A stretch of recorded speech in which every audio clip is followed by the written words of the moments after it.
Upravo počinje predavanje Powered by Algebra poslovna škola. You see me, you wanna get some. It's easy, cause I'm the best one. I bring it, it's always good fun. It's easy, cause I'm the best one. The best one. The best one. The best one.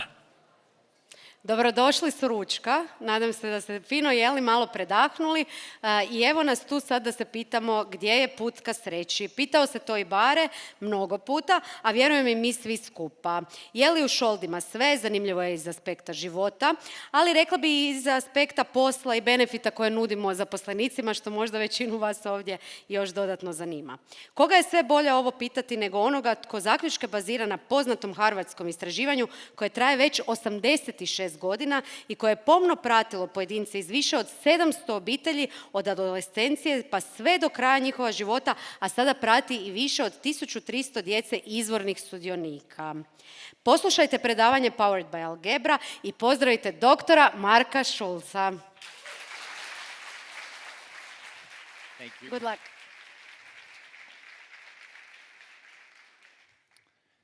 Hello, everyone. Really a pleasure to be with you today. Yeah, I'm excited to be in Croatia. It's my first time. I've been enjoying walking around the town, and nice to see so many excited people here today. So let me start by thanking the Algebra School of Business for making it possible for me to be here. I'm grateful for their support. So I was excited when I got this invitation because, as you'll soon hear, I helped run a study that's been following the lives of people for 86 years, and I'll describe to you a little bit about that study and what we've learned in the 86 years of studying people. But it occurred to me that folks that manage human resources are interested in human beings and how to make work human. So I thought maybe we had something we could talk about and we could learn from each other. So I'm really excited to be here. I'm going to have a mix of stories and also some data that I'll show you as well. That's how I'm going to try and communicate what I think is most important about our findings in the study. So I'm going to start with some stories here. These are two of the young boys who started. They were actually adolescents when they began to be part of this study. That began in the 1930s. They were born in their early 20s. I'm going to talk about John Marsden and Leo DeMarco. Both of them ended up at Harvard, which is where they became part of the study that I'll describe. John was born to a wealthy family. He grew up in the area that is Ohio, which is what we call the middle of the United States, and grew up in a family that ran a textile business. That's what they did, and they were good at it and made a lot of money. He was a really good student when he was in elementary school and high school, but he was also teased, and he felt somewhat distanced from some of his peers. He was in his head a lot when he was in high school, thinking about things, analyzing things, and gravitated towards fields like philosophy, which is what he studied when he was in college. And he made a big decision at that point not to go back and be with his family, but to avoid that family business and to go on a path that eventually led him to law school. World War II broke out when he was in college, and he volunteered to serve, as did most of the participants that I'll talk about. Almost 91% of them served in the military in World War II. But he served in the United States stateside because he didn't pass his medical exam. After the war, he went to the University of Chicago, which is one of the top law schools in the United States. He graduated near the top of his class.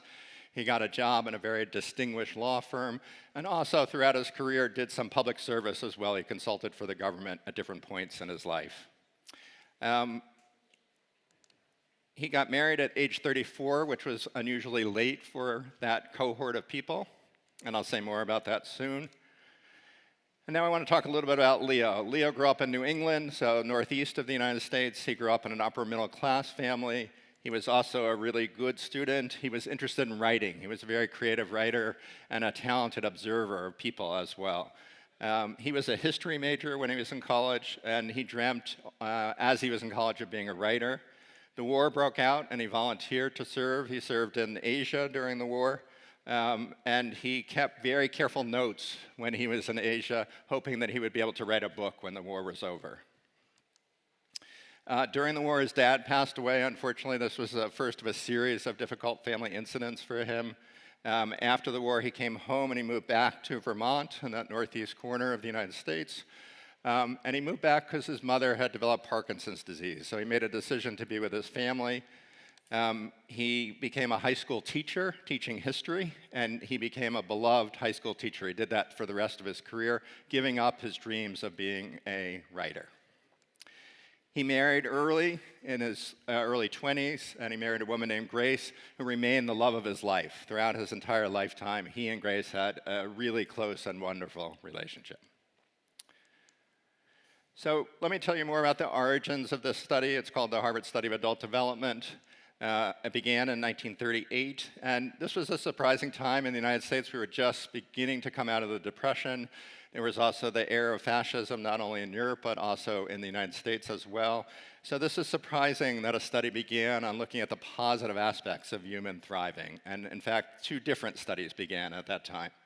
There's 724 participants in all. 2/3 of them came from this sample, which was an inner city sample of adolescent boys from the poorest areas of Boston. Most of these boys came from families that were immigrants to the United States, fleeing poverty or oppression abroad, many from Europe, but from other areas as well. And then the remaining 1/3, very different samples. So the boys that grew up in the inner city were facing many challenges. Across Boston sat Harvard University, and the remaining 1/3 of the sample was taken from students that were at Harvard University at that time. All 724 of these participants were followed throughout their lives, and they were followed really closely. So it began in adolescence or early adulthood, and we followed them throughout their lives into middle age, to the end of their life, and studied them in late life as well. The original sample was 724 people. We expanded that to include the wives of original participants, and we also are now studying the 1,315 children of the original participants as well. So I said this was a study that followed people closely, and they followed them really closely. So again, this started in the 1930s, long before I was involved in the study. But in adolescence, there were visits to people's homes, observations of how they interacted with their parents, observations of the parents interacting with each other, extensive interviews. So it wasn't your typical psychology study in which there were just questionnaires mailed every year. This is a study that worked hard to get into people's heads and understand sort of how they were thinking and experiencing life. That continued throughout the study. There were questionnaires that happened about every 2 years or so. There were medical exams done every 5 years.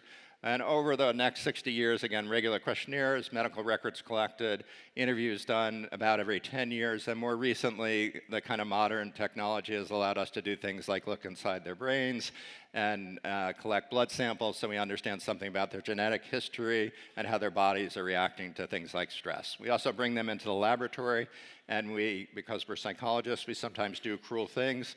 We stress them out. We watch what happens to their bodies and their emotions when we put them through stressful tasks. Stressful tasks don't involve only being hot in front of a large audience. They also involve talking in front of others, but doing difficult arithmetic tasks as well.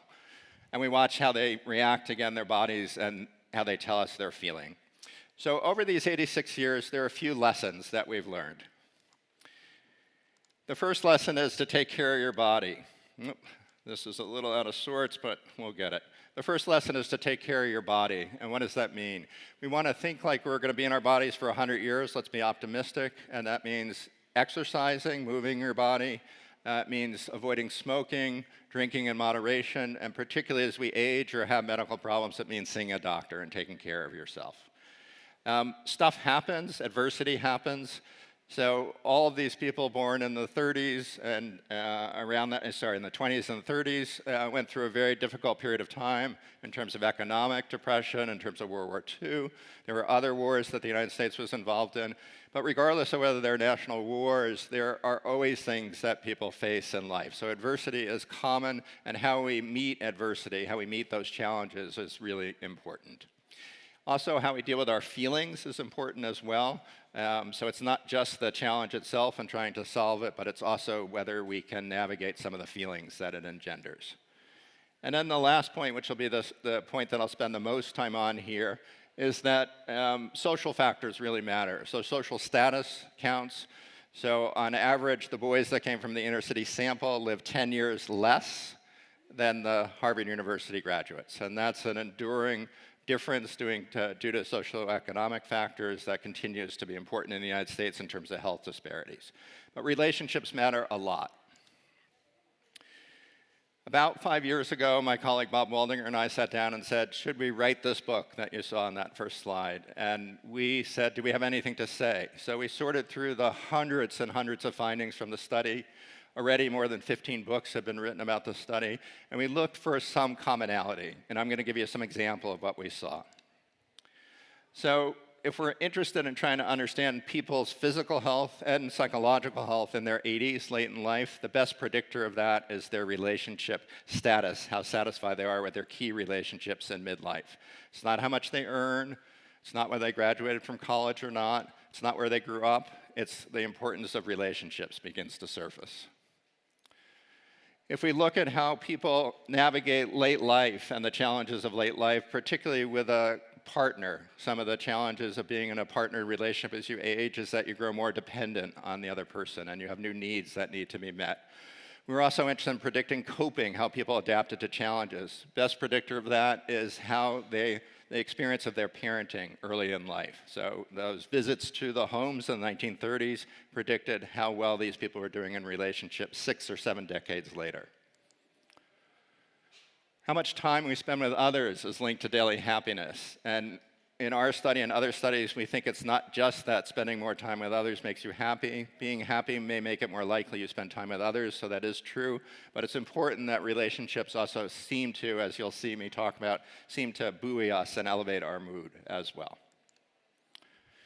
And finally, this is a kind of more sexy finding. I'm going to give some more examples on the physical side. If we look carefully at the quality of their intimate relationships late in life, we can predict how well they'll do a few years later with some cognitive tasks, so memory and other kinds of cognitive challenges. Folks that are in intimate relationships that are more close and adaptive have better, their cognitive decline is less steep as they age. So let's go back to John and Leo. We visit them now when they're in their 40s. This is 1967. So favorite part of the job. John, remember, is the lawyer. So John says he really likes, least favorite, creative parts of the job. He likes the research. So John told us over and over the most exciting thing to him is when he gets to think, when he's by himself, when no one's bothering him, when he can be creative. Least favorite, he doesn't like to push paper, he doesn't like bureaucracy. And he worked in a big firm, he talks about lots of rules and things like that.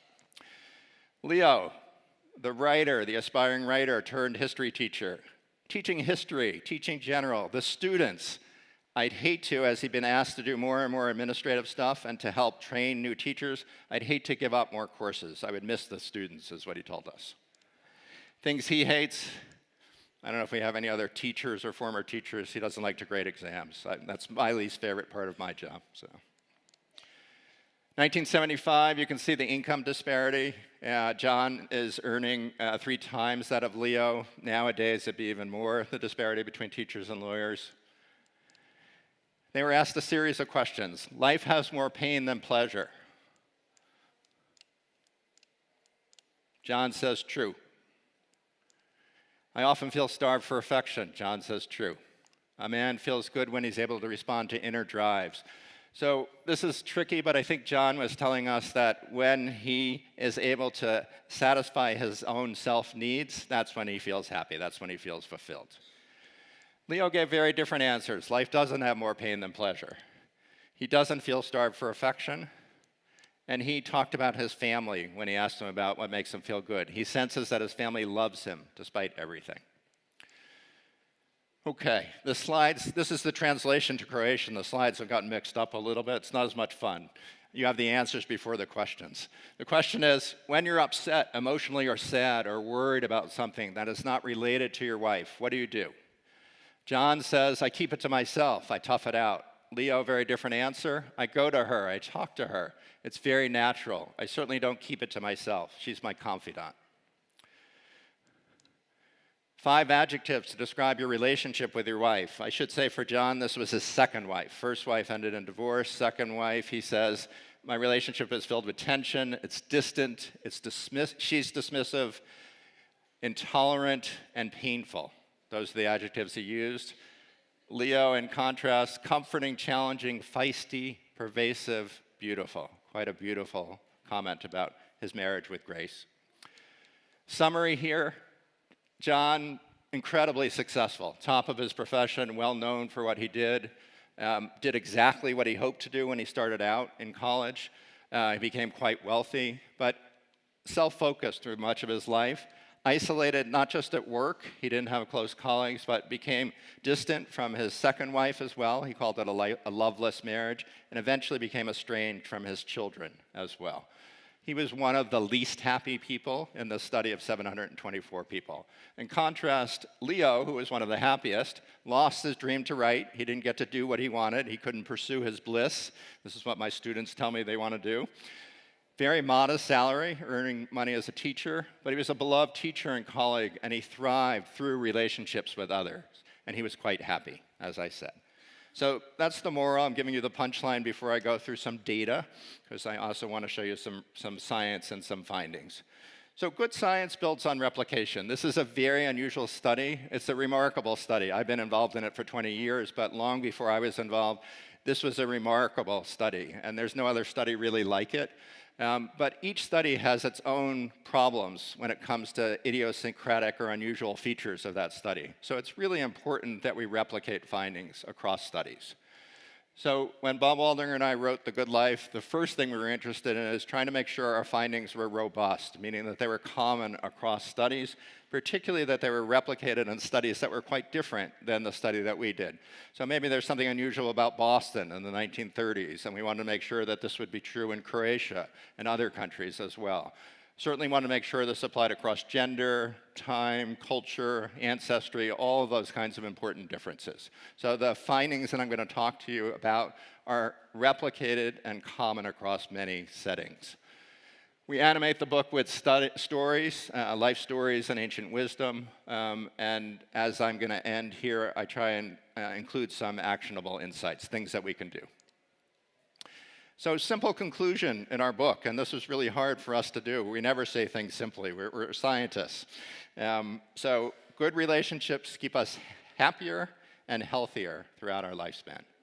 Simple message. That's the take-home message. Good relationships keep us happier and healthier throughout the lifespan. Now, I underline healthier because I think that's the more challenging one maybe to believe that it's true, but I'm going to try and offer you some evidence to show you that it is in fact true. I want to emphasize before I continue that it's all kinds of relationships.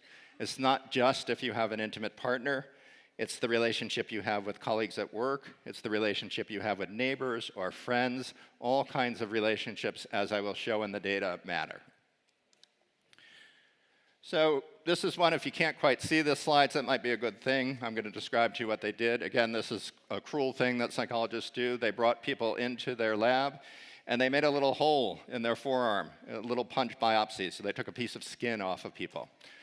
And they watched how long it took for that skin to heal. They also asked people about the quality of their connections with others. In the study that I'm going to describe, it was their marital relationship. So it took on average about 28 days for these wounds to completely heal. They took careful pictures every day. The people who were in more positive relationships, their wounds healed on average 7 days sooner than the people who were in high conflict or tension-filled relationships. So I want to make obvious this is an indication that relationships get under our skin and help shape our bodies in important ways. I'm going to give you one other example through another study. This is a study of studies. So if I ask this smart audience to tell me what's the best predictors of people dying prematurely, so this is a study of 148 different studies with over 300,000 participants. This wise crowd would tell me things like high blood pressure, obesity predicts early death, not being physically active, drinking too much alcohol, and smoking, and that's true. The size of the bars on the right indicates their risk for dying early. What's missing here are these factors, social connections, which have the biggest bars there. Now, these are social connections measured in all sorts of ways. Do you have friends? Yes or no? How many friends do you have? Do you have support in your life? Are you in a relationship with an intimate person that you find supportive and satisfying in important ways? So this is asked in all sorts of ways, and across all studies, it turns out that lack of social connections is one of the biggest risks for dying early in life. Why is this important? I'm going to offer you some data from the United States, but I don't think that this is different than lots of other countries. These are changes in how people have spent their time across a 15 or 16-year period leading up to the pandemic, but not including the recent pandemic. So what you'll see is, except for the top left, all the indicators are going down. We're engaging less with people within our own house. We're engaging less socially with people outside of our house, less with friends or companions. Other types of social engagement are down. That we are spending less time with others, and we're spending more time alone. Why is that important? Well, it turns out not just physically being isolated from others, but a sense that others don't care about you. They're not going to be there to support you. They don't know you. That's what we mean by a sense of loneliness, that erodes our health. It's very clear that it's a risk factor, again, on the same level as smoking or obesity. The UK was one of the first places to recognize this. So in 2018, they appointed a Ministry of Loneliness. Some people made fun of them when they did this, but they were ahead of the curve. They knew the data. The United States has just caught up. In May of 2023. The top health official in the United States declared a crisis of social connection in the United States. And again, this is not just true in the United States, it's true in most Western countries. The rates of loneliness have exploded. They were going up since before the pandemic, and after the pandemic, they continued to go up. So the Surgeon General, it's an incredibly well thought out campaign. It builds on the research that people have done, including our own research. And it asks a series of questions that I thought an HR audience would appreciate. What if there is something in our everyday lives that can transform our whole health and well-being? Something that can decrease the risk of developing and worsening. And these are just a few of the things: heart disease, anxiety, high blood pressure, dementia, depression, diabetes. It exists. It's something that needs to be cared for and nurtured, like a garden, by all of us. It can create healthier, more prosperous, and resilient communities. And that something is social connection. Okay, so this is the nation's top health official making an announcement that this is a public health crisis because so many people are feeling lonely or disconnected, and that there are things that we can do about that. Okay. I'm going to shift a little now to talk about workplace challenges, which I thought might be more familiar to some of you. And I'm going to talk about ways to enhance social fitness. So you'll hear me use this term a lot. Social fitness is the idea that our connections with others, we might think about them like our fitness level, and it's something that we need to work on. We just can't let it happen, because if we let it happen, our connections aren't going to work well. They're going to wither in important ways. So this is a slide that just shows the challenge of workplace loneliness and isolation. This is from 2019 to 24. The years of the pandemic are at the bottom level. This is very clear that people are increasingly less likely to know their coworkers on a personal level. So this was pandemic time, but we're nowhere near where we were before the pandemic came. You all know why that's important. There's lots of evidence, and I'll cite some of it, that suggests when people say they know people well at work, they have friends at work, they tend to be more productive and loyal workers. So this should be concerning. There's some challenges that we all know are out there, and I'm going to start with screens. So screens are really distracting. Phones, computer screens in front of us, they're present in our lives, particularly our work lives, in many settings. There are lots of reasons why they're challenging. They get people exhausted looking at screens all day, but they also dampen when we use them to communicate to each other. Emotional cues are dampened, they're brought down. Misunderstandings are more common, and it's harder to connect. So there's more and more evidence accumulating that when we talk to people, even people outside of work that we love and care for via screens, it's not the same as in-person interaction. And some of that is obvious. When we're on screens, we can't see people's whole bodies. It's harder to reciprocate with body language the kinds of things that bring us together. So screens present some obstacles in work settings and in life. I hope we get to talk a little bit about work in person versus remote work, but people are feeling more isolated at work. Many people are working remotely or in some sort of hybrid time, and the opportunity to connect is just much less. So in the old days, we used to have the water cooler or the coffee pot. If people are distant from each other because they're working remote, it's harder to make those kinds of casual connections that may be important both to your happiness and to the work and effectiveness of the organization that you're in. I like to put this slide in because it's important not just to blame technology here. There are all kinds of jobs that people feel isolated. So this is a warehouse factory where people are getting things to send out by mail. And it's not just remote work. There are all sorts of jobs in which people report feeling incredibly isolated and lonely. Recent survey, this is from the Gallup organization, suggests that up to a fifth of workers across all settings feel lonely in a given day. That's a lot. It's a lot in a given day, right? HR professionals, that's tough dealing with this challenge. This is a big challenge out there. People have attempted to quantify this. So the figure that it was put on here is that loneliness costs employers over $154 billion in lost productivity. People don't want to come in. They don't want to be part of an organization if they feel that they're alone, that no one really cares about them. So there's a huge cost here. This slide also got mistranslated. It's technology, it's not translation. But there's a generational shift. So I've been teaching university students for 30 years now, and students are different than they were in lots of ways 30 years ago. Some of those differences are great, but here's a challenge I think that people are feeling in the workplace. So there's a tension for young people between wanting to be maximally flexible and have freedom, and that means no responsibilities, no obligations. And it also means that connections are problematic because they're like responsibilities. You have to tend to them. Now, the logic here is that many people say it's more efficient, that it has a transactional benefit. If I can do a Zoom call remotely, I don't have to do the commute. It's efficient. I can get my work done without having to be with people. There are costs, though, and those are the costs having to do with isolation and connection. So this is something I talk about a lot. Work is life. Many of us spend a lot of time at work. I certainly do. And if work is life, we want to get the most out of life. And getting stuff out of life means that connection is an important part of what work should be as well. This slide is just to note that young people report fewer friendships than older people do in the workplace. It's not surprising they're trying to pull away from work in lots of ways. So in the US, most people meet friends through school or work. It's quite common. I have friends like that, both from school and work. But people over 50 are 2 times more likely than people under 30 to have made at least one close friend at work. So they're not making friends and they're feeling lonely, young workers. This is a quote from this article. Jeffrey Hall is a psychologist, talented researcher. Removing the social aspect of work further encourages remote workers to keep their jobs at arm's length. So there's a cost.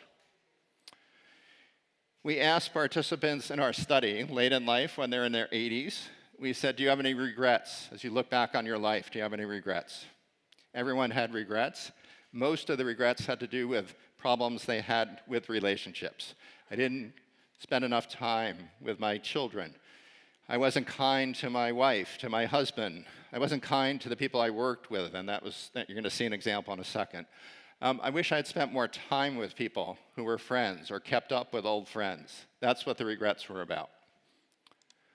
This is Ellen. She was a manager, kind of high-level manager. And she wrote, when I look back on my work life, I wish I had paid more attention to the people who had worked for me or around me, and less to the problem at hand. I loved my work, I really did. But I think I was a difficult and impatient and demanding boss. I guess I sort of wish that I had known everyone a little bit better. So part of what I'm going to talk about for the rest is how we get to know people better at work. Okay. I like trying to understand the audience that I'm working with, so I knew a little bit about HR, but I did some research, and here's what I found. HR work is hard. This is according to LinkedIn. Highest turnover among any sectors, HR. Higher than the other parts of the festival. marketing, some of the other parts of the festival. There's also this idea, and I get it, I'm a psychologist, that somehow HR folks may be particularly vulnerable because they're empathic. So this is a quote from a woman who does a lot of work with HR companies. She's the chief people officer at Workweek. People in HR tend to be very compassionate, very empathetic, but a lot of employees look at us as inherently evil. That's hard if you can understand what people are feeling. It's hard to feel that. Okay, so sometimes I say in my talks, we're going to go on a little trajectory, a little trip together. I'm going to spend the first part bringing you down, and that's where we are, and then we're going to turn and we're going to talk about the things we can do. So how do we address this challenge? Because I think there are things that we can do. So the challenge, I think, is building a culture and community where people and connections matter and where workers want to be with one another. So it's not just that they want you in the office, it's that I want to be in the office, right? How do we do that? So first step, and I'm borrowing this partly from the Surgeon General, the top health officials report, we can think about work as a kind of infrastructure that promotes social connection. So there's some things we can do. We can make spaces and places to interact with each other, cafeterias, gyms, daycare facilities for children, green spaces. Activities are particularly good because doing things alongside others tends to promote connections. So gyms are really good, community gardens are really good at that. Eating is good too, that's an activity.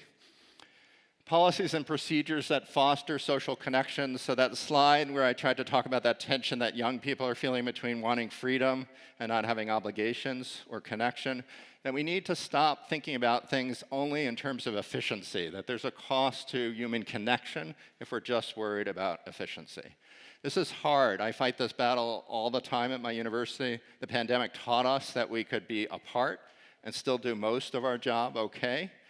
I think not as well, but okay. So we have to be able to emphasize that connection is important. And one of the ways that we can do that is that we can model the value of social connection.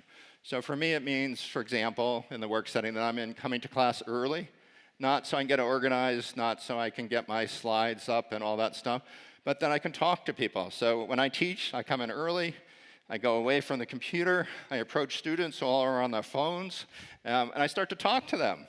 And then I start saying, oh, right, you're from Massachusetts. Susan is also from Massachusetts. Do you know Susan? So I'm trying to model for them what I think is important. Besides learning, which is important, there are other things that are important.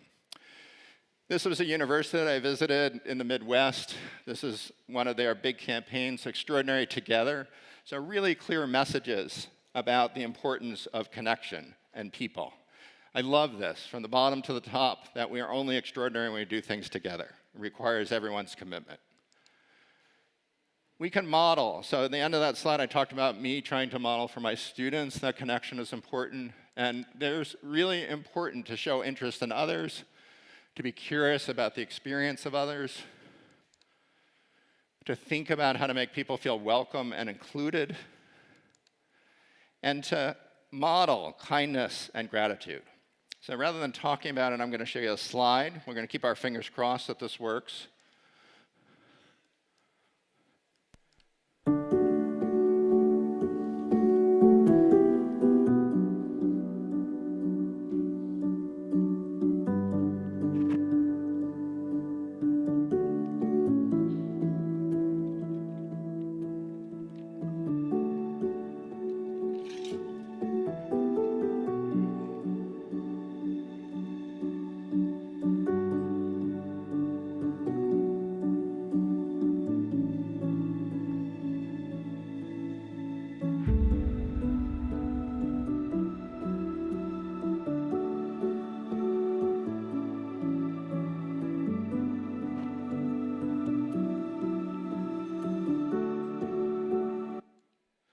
So I like that, it worked.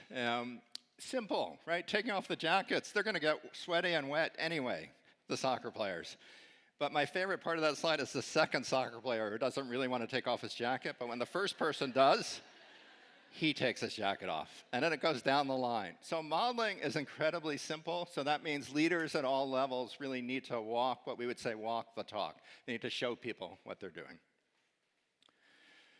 So social fitness, how do we hone it at work? How do we make people more socially fit? So I said that the metaphor is a physical fitness metaphor, and it begins like you might begin an exercise plan.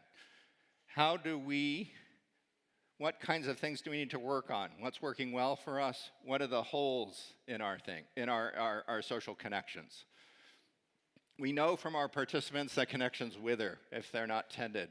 One of the interesting things about following folks from the same university for 86 years is they would come to us and say, do you know Joe Smith? He was my roommate. You're from Harvard, so you must know him, right? This is the person's roommate who they were close to, and they've lost touch with them. So we know that connections wither, they really need to be tended to. Means we need to be intentional and proactive. We can't kind of be on automatic pilot. This is also true in workplaces, really important to be intentional. First step I said is taking stock and assessing how you're doing. Second step is leaning into those connections that we call energizing, that give us a boost, thinking about what makes them energizing. This could also be an effective work relationship that helps you do work better. We want to seize the moment. So one of the things that I've changed as a product of writing the book is I no longer say to people, let's find a time to get together. I say, I have my calendar open. Let's do it now. Book the time. Seize the moment and make the time. We're all busy. Really important to seize the time. Remind the person they're important to you and why they're important. So one of the things I love, and you might think about doing this if you want, after this talk, you could use your phone for this. You could reach out to someone you care about and remind them that you do and tell them that I told you so. I told you to do it. We can reconnect with people that you've lost touch with. So we don't need to only depend on the people that are in our current world. We can go back to university life. We can go back to friendships that we had before we moved to a different city. Reconnecting can also be important. Now, if we assess our relationships, we'll also learn that some relationships are depleting. They take energy away from us. They're difficult. Sometimes that's people in our family. Sometimes it's people at work. Those are important too. They may require work, but it also requires some sort of mutual commitment to work on. So important to assess that as well. There's some questions that we can ask. Who are the people I most enjoy and value at work? What is it about them that I value, that I find valuable? Am I appreciating them? Am I letting them know they're important? How can I spend more time with them? What project can I do that will get me closer to them? Who's different from me in some way? Who thinks differently, comes from a different background, has a different kind of expertise that may be valuable? What can I learn from that person? That's one of the great things about human beings. We're not all the same. We can learn a lot from each other. What am I missing? What are the kinds of connections I'm missing at work that I want more of? Young people, old people, people in a different division that have a different background than I am. Could I imagine a way to make these connections more likely or richer, to deepen them in important ways? Do I really know the people I work with? And the answer in many surveys is no for young people. Is there someone I'd like to know better? How can I reach out to them? What can I do to make that connection? So in addition to building existing relationships, reconnecting, this is also important that we build new connections. If people are lonely at work, they're telling us they don't have people at work that they can depend on, people that they care about, and it feels reciprocal. So first we need to normalize that estimates of loneliness across Europe in the United States range from 20 to 50%. This is out of the workplace. 20 to 50% of people in a given week say that they feel lonely. That's upsetting. That should worry us. But it means that people need to make new connections, and it's okay. We need to normalize and say, yeah, a lot of people feel lonely. There are things that you can do about it. So what do? Intention is important. I want to make friends. Research by this guy, Jeff Hall, that I read the quote from earlier, suggests that it takes about 40 or 50 hours to make friends, to make meaningful connections, and that's what happens at work when you work on projects with people. And it's from repeated contact across time, particularly doing things together. What can you do at work and outside of work? Engage in activities that you like and interests that you like. So outside of work, it may be recreational. In work, it may be a particular project or area that you want to learn more about. I need to slow down when I say this one. It's really important.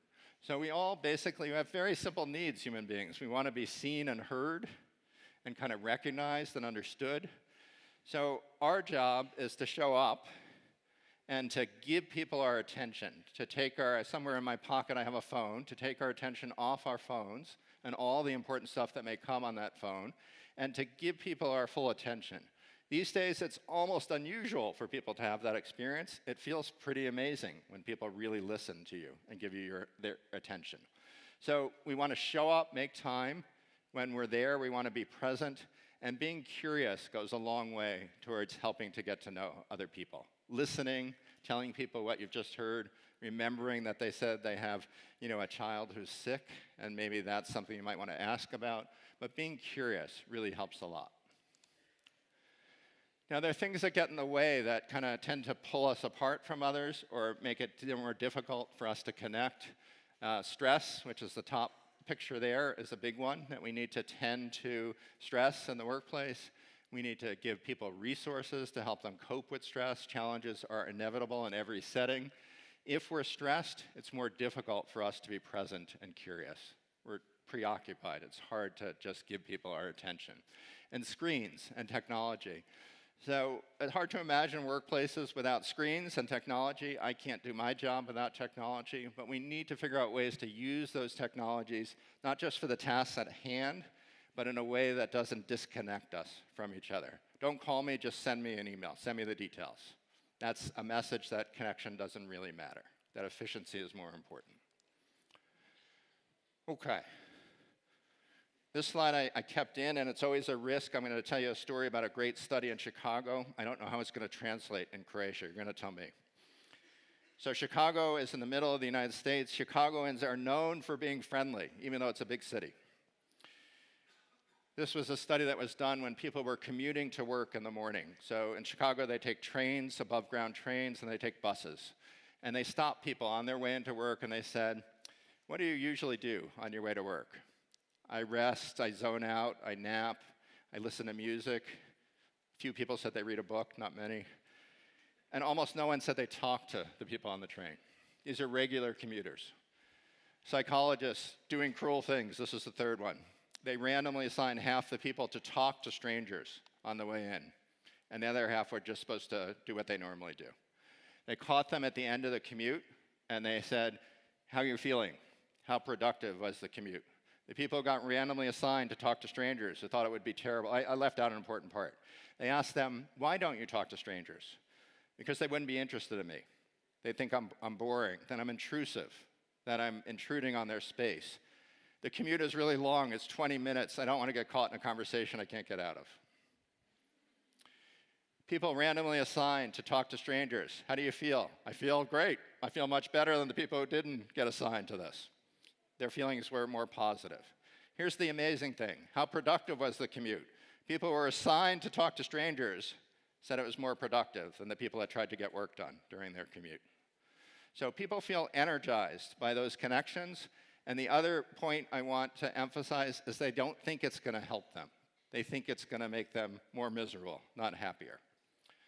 So what does that mean in regular life? It means the person you get your coffee from every day, that you nod to and say, "Latte, please," that maybe it might be fun to get to know them in a certain way. Since I've been doing this talk and talking about our book, I get all these great stories about people who connect with someone they didn't know. It might be the person who delivers their mail, or the person who serves them coffee, or the bus driver, or the person they wave to but never talk to on their way home from work every day. That those connections, when we get to know someone and unveil something about someone that we didn't know, it tends to energize us. It picks us up.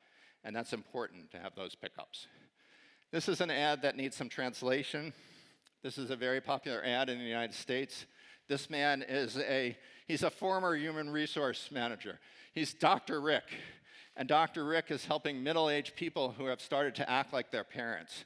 And these are funny commercials, and in this case, the middle guy is starting to act like his parents by talking to strangers in the elevator. And Dr. Rick, you can see, is saying, no, no, no, no, we don't do that. So all societies have rules against talking to strangers. There are also some good reasons, maybe for safety. In some instances, we may not want to talk to strangers. And yet, talking to strangers and people who are less central to our social connections gives us an uplift. So I'm traveling. I had a hard day yesterday coming in, 2 canceled flights, 2 connections I missed. When people were kind to me and interested in what my day had been like, when I got to my hotel at 1 o'clock in the morning, that felt so nice for someone to say, how was it getting here? It was miserable. It was miserable. Okay. Chatty benches. Chatty benches is an idea that comes from the UK, and it's expanded to many other places. Scandinavia uses the idea. You go to a park, and the park has a lovely bench, and you sit on that bench and someone else sits next to you, and you're not sure whether you should talk to each other. It's the same thing that happens in Chicago on the trains. I don't want to intrude. It might be embarrassing. People are going to think I'm not very interesting. So in the UK, they made funny yellow benches with funny signs on them that say chatty bench. If you sit on that bench, it means you have to expect someone's going to ask you a question and talk to you. I'm going to suggest to you that the key in life and the key in workplaces is figuring out how to create chatty benches, places and spaces in which people come together and know that they can make new friends and connections.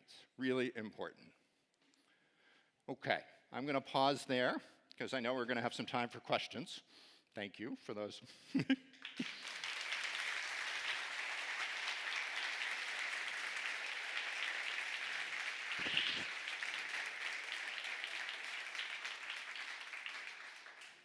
Thank you, Mark. Thank you. I have one question. Are you happy? I'm pretty happy. I have to say, yesterday I was miserable. I had a tough day. Beautiful place. I met interesting people. Yes, I'm happy. But I'm not happy all the time, right? So that's important. Life isn't only about being happy. It's also about meaning and connections. Meaning is important in work. And I have tough days. But generally, yes, I'm happy. I thought you will say it's because of my lovely wife and stuff, but... She's not here. But she traveled with me. So I am lucky because of my family, that's absolutely right. But it's also friends and colleagues. My colleague that I wrote this book with, that was on the last slide, he's a friend that I have for 30 years. I feel quite fortunate to work with them. So I do feel happy and lucky because of the people who surround me. Yeah. Thank you, great. So do we have some questions for Mark? Samo mikrofon čekamo. I love questions, by the way. I don't know the culture in Croatia about asking questions, but I like questions and discussion. So, yes, thank you for the opportunity. I would like to ask you if there is anything known about the root cause of the phenomenon that we are now witnessing, which is like being unhappy due to social distancing, loss of connections. yeah. If it's natural to human beings to connect, to interact, what has caused the current pandemics? Yeah. Is it just technology or something else? It's a great question, right? So, and the answer is complicated. It's not just technology, but technology is part of the story. So I'm going to begin thinking about thousands, maybe even millions of years ago. We're built to be social. We evolved to be social. We need other people to survive. That was why we became social, to be safe and protected. So why is it in this modern era, with all the smart things that we've learned, we've created conditions in which we feel isolated? So it's a really important question.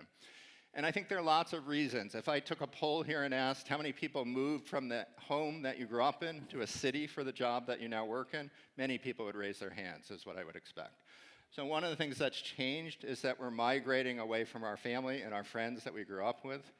At the same time, these technologies that have the capacity to bring us together in such important ways. During the pandemic, it was amazing to have video-mediated communication. They also leave people feeling like they're missing something. And they also distract us. So technologies are causing problems. This is a big discussion in the United States, whether young kids and adolescents should have cell phones that allow them to access social media or not. It's a serious discussion that's taking place. And I think that technology is part of the problem, but it also can be part of the solution. That instead of allowing the media companies to figure out what the smartphone should be used for and how to make money, then we need to think hard about how to use the technologies to bring more connections. And I think there are smart, thoughtful people working on that. Pandemic doesn't help. Wars don't help. Political divisions don't help. So in the United States, those are all issues that have tended to make people feel more distant from each other. So the answer is it's much more than technology, but it is curious how we put ourselves in a position given how social we are. Yeah. What else? Hi, thank you very much for very inspiring findings. I wanted to ask something more, if it's okay with you to share. At the beginning, you said that the study has continued to incorporate the children Correct. of the initial. Are there any findings that you could share about that? Is there some heredity to the viewpoints of life and something like that? So, Thank you. yeah, great question. So we're just beginning to make sense of the new data. We started collecting data just before the pandemic, and then the pandemic came and we became quite interested in how people were adapting to the pandemic. We're also trying to lean into technology and to understand how people are using technology to navigate life and connections. So those are all important things. What I will say is very clear is that these initially all men, the initial study were all men that were growing up in the 20s and 30s, they were serious about work and the roles that they were supposed to play. They didn't talk a lot about themselves, and they certainly didn't talk a lot about their vulnerabilities. They were supposed to be independent and tough. Again, in the college sample, 91% of them served in World War II. They said it was the worst and scariest experience of their lives, but they also told us in many ways it was the best experience of their lives. They worked closely with other people. They put their hands literally in the hands of the people that they were fighting with, and it was quite meaningful. They thought they were helping to save the world. Younger people today, I think, are afraid of what the future is going to bring. So they're worries about climate change, and I should have said that when we talked about another reason we might be lonely. Is it really worth getting married, bringing children into the world? These were questions that a previous generation didn't ask, even though the world felt like it was falling apart at that time as well. And then I would say younger generation, much more able to talk about weaknesses they have and things like mental illness. Very big difference there. The study has changed as well, so we're asking different questions. In the 1930s, we didn't think it was a good idea to ask people about their sexuality other than heterosexual relationships. Now we know that people have different kinds of sexual identities and different kinds of sex lives. So the study is also more open and asking questions that in the 1930s we didn't think to ask, or they didn't think to ask. I wasn't around. Yeah. We have another question there. Okay, when I ran first on the Harvard study, it was years ago. It was a summary actually, and it was more about that for happiness, it's about the depth of relations and not so much about the number. And I know it's complex, of course, but then you talk about different kinds of connections here and not so much about the depth. So I wanted to a clarification on this. Yeah, no, that's a great question. So I would say the most important thing is the depth of your connection with others, that we need people who have our back, that know each other, that know us well, and that we can depend on when we face challenges. So the most important, and we ask this question of people, in the middle of the night, do you have someone you can call if you're in trouble or scared about something? And some people said, no, there's no one that I can call. So the most important thing is to have people who have your back, that know you, and that you like to have fun with. So am I happy? I'm happiest with people that I know well, and I'm having fun with them. So depth is probably the most important thing. But if you look carefully at the research, it's pretty clear that people with more friends are happier than people with fewer friends. I can only offer this because I don't think we all need to have 200 or 300 friends, that having 1 or 2 or 10 is great. That as we go from 0 to 1, that's a huge increase. As we go from 1 to 2 or 3, it means that if I'm scared or afraid and one of my other friends is having a crisis, I have another friend or relative that I can call. So having more friends, more people in our social network may have advantages. It probably has advantages for the work world as well. But I thank you for that question because depth of connection is probably the most important thing. But I don't want to ignore that research that says more connections generally is associated with greater happiness. There was one more question there. Hello, sorry. Did you get some data about the personality traits, and as a mediator variable? Did you hear it? I didn't hear the Did question. you get some information about personality traits Personality as a mediator traits. Yeah. variable? Yeah. So the question was about personality traits, and I often get asked the question this way. Someone at the back of the room puts their hand up kind of shyly and says, I'm kind of introverted or shy. Is it really important that I have connections with others? So I'm going to tell a quick story, and then I'm going to answer the question about personality traits. I say this when I'm out of the country. I never say it when I'm in the country. But I have a brother-in-law that grew up in New Hampshire, and New Hampshire is known as the Granite State because people in New Hampshire don't say very much. My brother-in-law is introverted and likes being by himself. At the beginning of the pandemic, Steve, how are you doing? This is scary. This is like my dream come true, Mark. I don't have to go out. I don't have to talk to people. It's great. A month later, Steve, how are you doing? Oh, this is terrible. I haven't seen a soul except for my wife, my sister. And, you know, you lived with her, he says.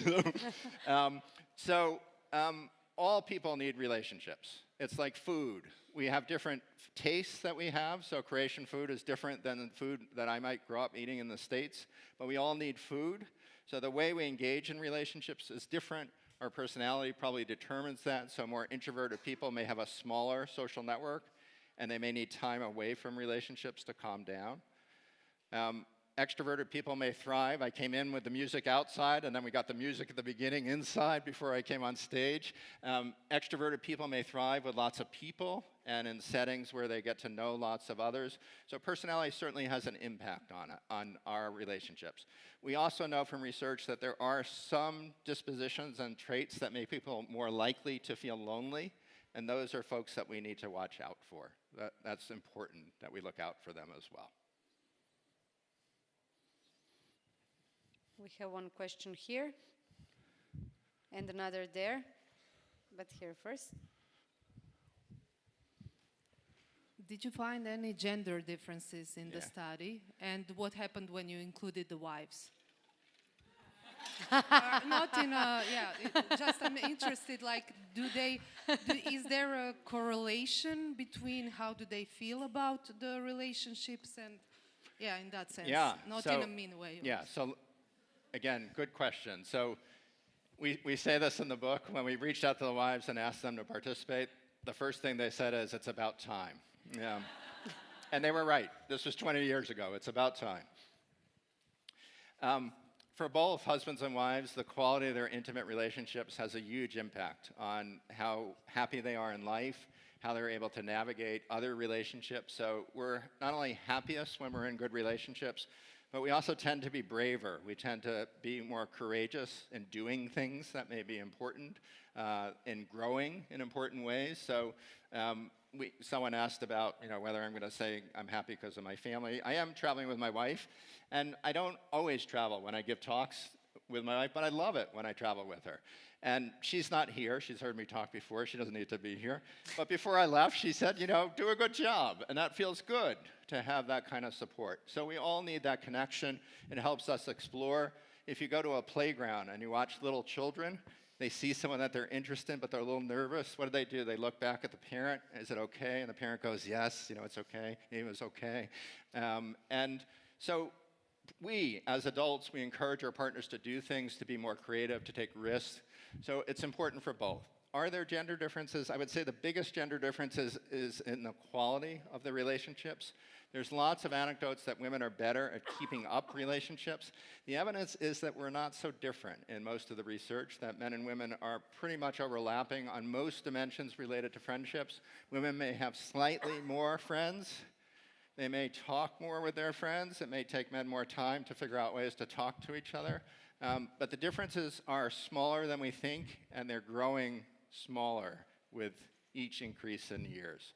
The whole question of gender has changed as well, of what we mean by gender. So I think it's important we think about it. Some of the language we use may be more appealing in certain ways to men or women, but the differences are much smaller than I think we think they are. The research suggests they're much smaller. We had one more question there. Hi, hello. I have a question actually about AI. I was just wondering, because like the other day I saw like a post on Instagram. One of the influencers said that she talked to ChatGPT, so kind of asked like ChatGPT questions, and she got actually answers which would her therapist give her, or her friend. So the question is, can ChatGPT or AI make us less lonely? Can we really build connections, like even if we don't have like human connections? Can this replace actually human connection? I love this, and I have to say my answer continues to change as we learn more about the technology. So what I want to say first, before I really give an answer to your question, is the best thing I think we can do with AI technologies of all kinds, generative AI and other kinds of AI technologies, is use them to facilitate connection with real human beings. Just like the technologies that we use, video technologies like Zoom, just like the phones that we use, they're best used, because technologies are neutral. It's what we use them for. So the best use would be to promote connection with real human beings. Do I think chat bots driven by AI can replace human beings? I'm starting to worry they might be able to, but I'm not sure that's a good thing, is what I'm worried about. So let's take the instance of therapy, because you asked partly about therapists. I'm a therapist by training. I'm a clinical psychologist. Doing therapy, becoming a therapist is very challenging. You're making lots of decisions very quickly.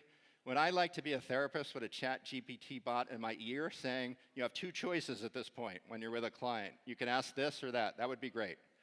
Do I think a chat bot could replace a therapist? For some kinds of therapy, yes. If you're afraid of public speaking, for example, there are things that you can do to gradually habituate to become less nervous about public speaking. And I think there are things chat GPT bots could do. And it's not the kind of therapy that's really difficult and involves lots of difficult decisions. I do think for some people they're going to be very attractive, that people already have relationships with things other than animate people that fulfills them. So dogs and cats are great, animals, so I bet everyone's thinking about our animals, okay? And they're great. But part of the things that's great about a dog or a cat is they don't talk back to you. They don't challenge you. So if I say something crazy, my wife will say to me, "You're crazy." You know, that's not the right way to think about that. And dogs just do, in their own way, they smile back at you. So it's going to depend on what we have these chat bots and generative AI things do. I think they will, for some people, replace relationships. I'm not sure it's a good thing. I'm kind of excited. You know, I'm old. This is what I tell my students, but it's a pretty exciting time. I think life is going to change in pretty fundamental ways because of AI, and relationships will be one of those domains where we'll see a lot of changes. My hope is we'll harness AI, like other technologies, to facilitate connection between people, because as others have said, we're already having enough trouble with that. It would be nice if we could. I have a question. Mark, as an HR expert, I'm kind of experiencing a bit of paradox, so I was hoping to get your view on it. Yesterday and today morning, we were discussing the back to office as the remote work kind of tends to, let's say employees are not that keen to have people working remotely as they were during the pandemic. And what happens is that employee satisfaction drops after employees kind of ask them to come back to the office. And now you said that people are getting lonely, and yeah, so for me that's like two different things and still happening in on the same continuum. Yeah, so I would start with that story that took place in Chicago, that really interesting study. If you ask people what's good for them, they'll say sitting alone, not talking to others. Tonight there's a party, I understand, right, for the HR.Weekend. Some of you are going to be at 11 o'clock. I'm kind of tired. Should I go out or not? That we tend to make decisions that convince us that we're less likely to be happy when we're in social situations. There's a lot of voices going on in our heads. I'm not good at loud parties. I don't know enough people. People won't think I'm interesting. So we're not very good at predicting. This is called affective forecasting. We're not very good at predicting things that will make us happy. So that's part of my response to this question, is that people are wishing for more freedom. I don't want to have to commute. I don't want to have to come in. I have students asking me, can you just record the class? I can watch it at my own convenience. And I say, am I that boring? It's more fun to be there in the class, isn't it? And they say, maybe. Right? So we often make decisions that favor our freedom and efficiency, but they end up not being good for us. And I think this is a situation where, yes, a lot of people want to do things remotely. It's easier. If you have a young child at home, it's easier to do it remote. It may make sense for you. If you have a long commute, it might make sense for you. But there's going to be a cost. And the cost is it's harder to understand people over these video-mediated communications. It's harder on texts and emails to read nuance, that people are trying to communicate things and you don't know what their voice tone and body language is. It's much easier when we see people. So I think this is a challenge. I'm not going to weigh in on one side, but this is something that will keep HR people up. It keeps leaders of all organizations up. Figuring out, in the United States, this is a common debate. Do I require employees to be in the office 1 day, 2 days, 3 days, 4 days? Most young people said they'll never work in a job that requires them being in an office 5 days a week. That's a huge generational change, a huge change. So we have to figure out how to navigate it. It's not easy, is what I'm going to say. Not easy. Hi, I have a question about the children that you mentioned. Here I am. Ah, there you go. Yeah. Okay. So I'm I sure thought that I lost my sight. Yeah. No, sorry. The children, yeah. So I'm sure that if you ask any parent what they want for their child, they would say they want their child to be happy. But also there are other expectations. So if you could summarize your conclusions and your thoughts, what can we do as parents to help our children be happy? So, really important question. I have children, 2 of them, that have made it into adulthood. They're doing pretty good. For all of us, having meaning and purpose is important. And that meaning and purpose can come from lots of things. It can come from work, a sense of achievement. It can come from making a difference in people's lives. So when we raise children, when we think about our own lives, finding meaning and purpose is important. When people finish work, when they retire, that's another occasion, a transition where finding new meaning and purpose is important, but we often leave out the new connections. One of the reasons why retirement is hard is that people need to find new playmates, new people to do things with, because they lose those connections that they had at work. So for younger people or parents raising kids, I think helping your child get excited about things that give them pleasure, not just play and video games, but things outside of that. It could be school, it could be work, it could be something creative. That's important. I think we also want to help them and model for them the importance of connections. So your relationship with your partner, with your mother, with your sisters, those are important things to model for other people. And then I think this is something we talk a lot about in the United States. There's tremendous pressure on adolescents now to achieve and to go to the right school and to find a good job. Really what we should be worrying about as parents is, are our kids going to be doing well, happy, and adapting well when they're in their 20s and 30s? It's not all about where they're going to go in terms of school and the kinds of jobs that they're going to get. So I think we need to take a long view as well, and sometimes that may mean some short-term pain or challenge for a child, but it may also be a payoff in the long run. So it's not only about immediate happiness, it's also about a long-term happiness. And I want to repeat what I said before. It's impossible to be happy all the time. So by the time the 4th plane didn't work to get me here to Croatia, I was really unhappy. My wife and I were unhappy. And that's okay. It's also an amazing thing to come together with people who are experiencing something else other than joy. I used to work with kids that were dying of cancer. It's not a particularly joyous experience, but boy, it was quite an honor and a privilege to get to know them and their families as they were coping with this challenge. So life isn't only about joy. It's about meeting challenges, understanding other people. So that's a long answer to your question, but that's how I would think about it. Hello. I have a question regarding a theory that's called a third place. So, for instance, we as a younger generation are suffering more and more each year by not having another place actually to vent down, to actually connect with other people. People in last few years lost that ability to actually after work go to another place, like for instance like men used to go to a bar to actually connect with their peers, to talk about similar topics, to actually vent about their problems in life. Women did the same thing, I would assume, through like it's pictured through American media in a hair salon, right? And we currently as a younger generation are losing that third place due to work becoming even more consuming on a daily basis and work actually colliding with the personal life.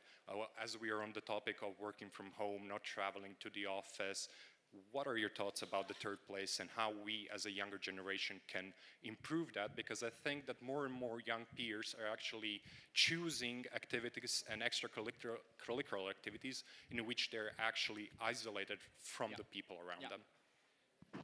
So again, terrific question, very thoughtful. I would say a few things. One is that, habits develop quickly and they're difficult to change. So I work with young people. I've done this for 35 years teaching. And young people who grew up, younger than you, who grew up during the pandemic, were in high school, even in college at that time. It was a scary time. We were socially isolated. Classes were held remotely. And one of the things students learned is that they don't have to get out of bed. They could sit in their bed with their phone, watch videos, chat with friends. They could even get food delivered. Even during the pandemic, they could get food delivered to their doorstep. So when I talk to young people, students, they tell me that they've gotten sort of out of practice. They've gotten lazy, that they've not developed their social connections, their social fitness, if you will. So I think that's an important part of the story. I don't want to negate at all the way in which work can become consuming, and we need to be careful about that in all sectors. If we work too hard, it is hard to be connected. Again, we end up being stressed, and it's harder to connect. So I think we need to figure out ways to balance that as societies, and organizations also need to think about ways to balance it. I've been a professor for a long time. A lot of my colleagues feel burnt out. They talk about that a lot.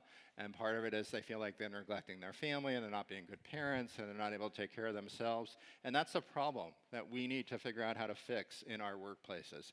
So I appreciate your question. This is something I think people have struggled with for a long time, and I think young people are bringing it up more often. Maybe we are working more hours in some settings, but this has been an issue and a challenge for people for a long time. I think we need to continue to talk about it and to balance both work and life. It's really critical. I don't see any hands up, and we are already late on time, but you will have chance to talk to Mark outside of the lecture, and you can also buy the book that we were talking about on Algebra stand. Thank you, everybody. Now we will go to the coffee break. Thank you. Thank you, Mark. Upravo počinje Coffee Break, powered by SD Works.